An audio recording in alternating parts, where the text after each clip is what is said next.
Le premier jour de Jay à l'académie de musique, il fut immédiatement attiré par une mélodie envoûtante. Guidé par le son du piano, il entra dans une vieille salle de répétition. Mais à l'intérieur, il n'y avait personne. Seule une jeune fille inconnue rangeait des partitions. Jay lui demanda rapidement si c'était elle qui venait de jouer. La jeune fille répondit avec un sourire que oui. Réalisant qu'il dérangeait quelqu'un, Jay quitta précipitamment la salle. Mais en classe, il fut surpris de découvrir qu'elle était dans son groupe. Curieux, dès la fin du cours, il voulut lui parler. Mais en un instant, la jeune fille avait disparu. Plus tard, elle lui demanda pourquoi il la suivait. Jay nia aussitôt. Sans insister, elle partit. Jay la rattrapa rapidement, voulant connaître le titre de la musique. Mais elle se mit sur la pointe des pieds et répondit que c'était un secret qu'on ne peut pas dire. Son air malicieux fit naître quelque chose en lui. Il lui demanda son nom, mais c'est la déléguée de classe, Ching Yi, qui répondit à sa place. La jeune fille fit simplement un signe avant de partir. Sur le chemin du retour, il se mit à pleuvoir soudainement, ce qui leur permit de se rapprocher à nouveau. Ils se réfugièrent ensemble sous un toit et discutèrent. Quand la pluie cessa, Jay proposa de la raccompagner. C'est à ce moment-là qu'ils échangèrent enfin leur nom. Il apprit qu'elle s'appelait Mai, mais le lendemain, elle ne vint pas en cours. Jay devint distrait toute la journée. Après les cours, il retourna à la vieille salle de piano, mais ne trouva que des voyous, pas Mai. Alors qu'il pensait ne plus la revoir ce jour-là, elle réapparut soudainement. Elle expliqua qu'elle n'était pas allée en cours car elle s'entraînait au piano. Jay ne comprenait pas tout, mais commençait déjà à ressentir quelque chose pour elle. Sous la lumière du soleil, son profil fit naître en lui une certitude. Il était amoureux. Depuis ce jour, ils rentrèrent ensemble chaque soir. Le lendemain, Mai compta ses pas les yeux fermés jusqu'à la porte de la classe, mais ne vit pas Jay. Il était en train de participer à un duel de piano dans le hall, face au meilleur élève de l'école. Tout le monde pensait qu'il allait échouer. Mais le résultat surprit tout le monde. Jay remporta non seulement le duel, mais aussi une partition très rare. Mai ne vint pas le féliciter comme les autres. Elle apparaissait et disparaissait sans prévenir, en disant des choses étranges et mystérieuses. Elle lui dit qu'il était incroyable de l'avoir rencontré. Tous deux aimaient jouer du piano, et ils passaient souvent du temps à jouer à 4 mains dans la salle de musique. Mais ce jour-là, un professeur arriva après avoir entendu du bruit. Il demanda pourquoi il entendait un duo, alors qu'il n'y avait qu'une personne. Jay répondit rapidement qu'il jouait si vite que cela donnait l'impression d'être 2 personnes. À ce moment-là, Mai fit un bruit en se cachant dans un placard. Le professeur, intrigué, ouvrit l'armoire, mais ne trouva rien et repartit. Après les cours, Jay sécha l'école avec Mai et l'emmena dans son magasin de CD préféré. Il lui fit écouter sa musique favorite. C'est là que Mai, submergée par ses émotions, l'embrassa soudainement. Ils finirent la soirée sur un toit, en riant et en jouant. Mais Mai se mit soudain à avoir du mal à respirer. Elle utilisa rapidement son inhalateur. Elle souffrait d'asthme et ne devait pas faire d'efforts intenses ni s'émouvoir trop. Jay se sentit coupable et un peu triste. Mai lui dit que de la salle de piano à la classe, il y avait 108 pas. Jay ne comprit pas la signification de cette phrase. Il lui montra simplement la partition gagnée lors du duel. En réalité, il savait que Mai voulait cette partition. Mais comme elle était très rare, il avait dû gagner un duel pour l'obtenir. Il lui demanda si elle avait peu d'amis. Elle répondit que personne ne l'aimait vraiment. Puis elle lui demanda « Et toi, tu m'aimes ?» Cette question le fit totalement perdre ses mots.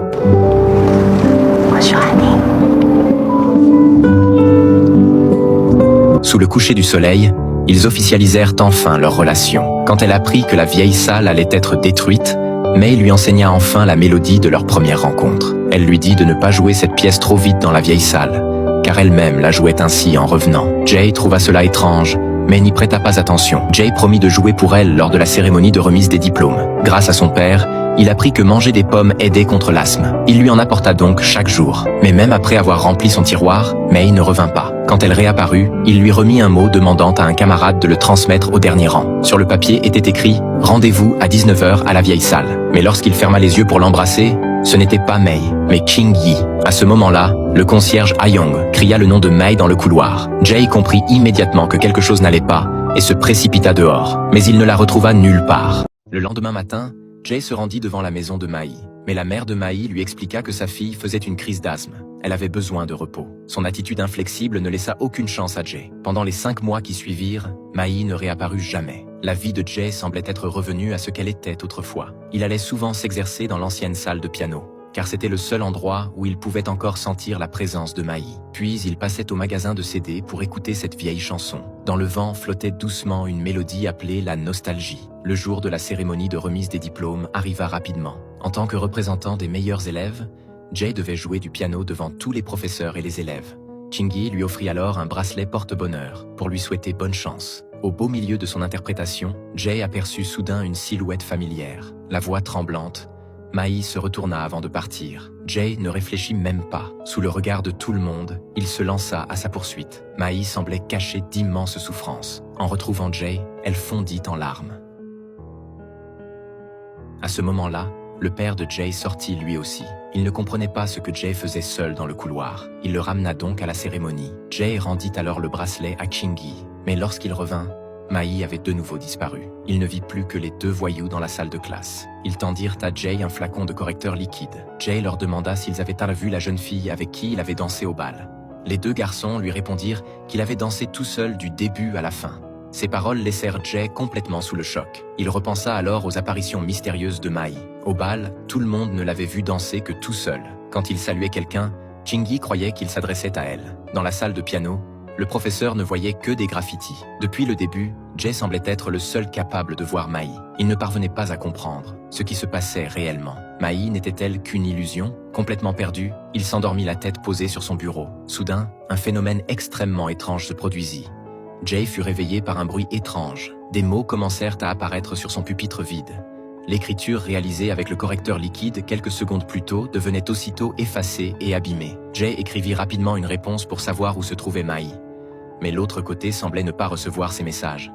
Chaque mot était écrit avec énormément de difficulté. À la fin, une seule phrase apparut. « Je t'aime ».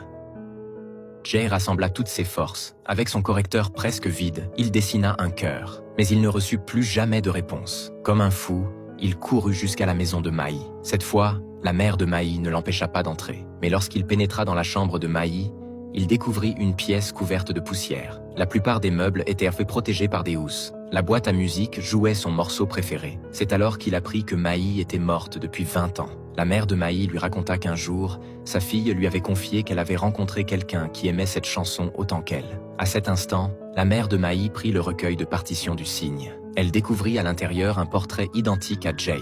Elle fut envahie par les regrets. Elle regrettait de ne pas avoir cru sa fille. Puis, elle sortit une vieille photographie. Le secret qui ne pouvait être révélé fut enfin dévoilé. En réalité, le père de Jay était professeur dans cette école. Et Mai avait été son élève 20 ans auparavant. Elle possédait un talent exceptionnel pour le piano, mais elle avait toujours tendance à trop imaginer. Un jour, elle découvrit par hasard sous l'ancien piano une partition recouverte de poussière. Son titre était « Secret ». La première page disait « Celui qui joue la partition « Secret » pourra voyager à travers le temps. La première personne que vous verrez déterminera votre destin. À chaque voyage, seule cette personne pourra vous voir, et la vitesse d'exécution déterminera l'époque où vous arriverez. » Même si elle doutait, Mai suivit les notes de la partition et se mit à jouer à une vitesse incroyable. À mesure que le rythme s'accélérait, les murs commencèrent à s'effriter. Les saisons défilaient derrière la fenêtre.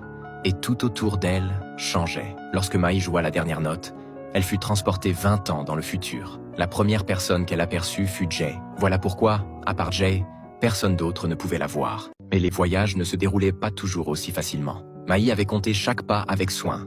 Il y avait exactement 108 pas entre la salle de piano et la salle de classe. Mais en ouvrant les yeux, la première personne qu'elle aperçut fut Chingy. C'est pour cette raison que Jay ne parvenait souvent pas à voir Mai. Et c'est aussi pour cela que Mai lui avait dit un jour « Le simple fait de t'avoir rencontré est déjà quelque chose d'extraordinaire ». Pourtant, ce soir-là, Mai se rendit malgré tout dans l'ancienne salle de piano pour leur rendez-vous. Mais la première personne qu'elle aperçut fut Ha-young. Elle vit également les gestes pleins de complicité entre Jay et Chingy. Persuadée d'avoir été trahie, elle se retourna et s'en alla en silence. C'est pourquoi, lorsque Jay sortit à sa poursuite, il était incapable de voir Mai, anéantie par la douleur. Ne sachant plus comment supporter sa souffrance, elle finit par révéler le secret de son voyage dans le temps à son professeur. Ce professeur n'était autre que le père de Jay. Mai lui demanda de garder ce secret et lui confia la partition permettant de voyager dans le temps. Elle décida également de ne plus jamais revoir Jay. Mais pour le professeur, Mai souffrait sans doute d'un trouble psychologique. Il raconta toute l'histoire à la mère de Mai. Puis, il demanda aux délégués de la classe de prendre soin de Mai aussi bien à l'école que dans la vie quotidienne, dans l'espoir qu'elle puisse sortir rapidement de ses illusions. Mais ce que le professeur ignorait, c'est que la déléguée enviait depuis longtemps les excellents résultats de Mai. Profitant de cette occasion, elle répandit aussitôt la nouvelle dans toute l'école. Mai devint immédiatement la risée de tous ses camarades. Tout le monde la traitait de folle.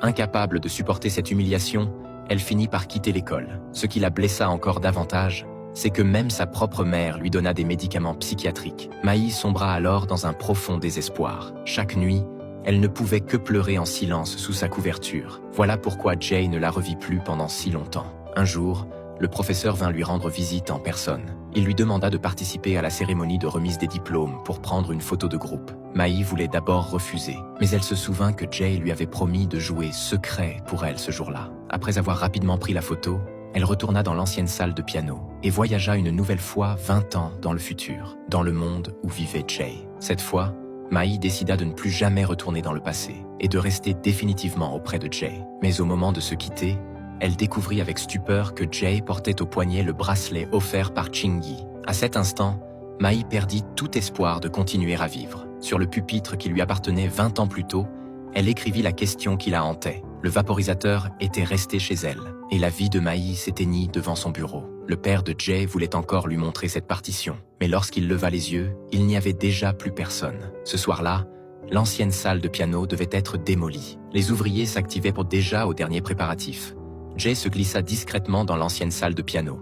La partition que Mai lui avait confiée, il la connaissait déjà par cœur. Au milieu du chantier en désordre, il joua secret avec toute son énergie. Au même moment, le père de Jay ouvrit la partition. Il y découvrit un message laissé par Mai. Et dans le coin supérieur gauche, le nom de Jay était clairement écrit. Son père comprit enfin toute la vérité. Mai n'avait jamais menti. Le garçon dont elle n'avait jamais voulu révéler le nom était en réalité son propre fils. Son père se précipita aussitôt dehors. Il devait empêcher Jay de commettre l'irréparable.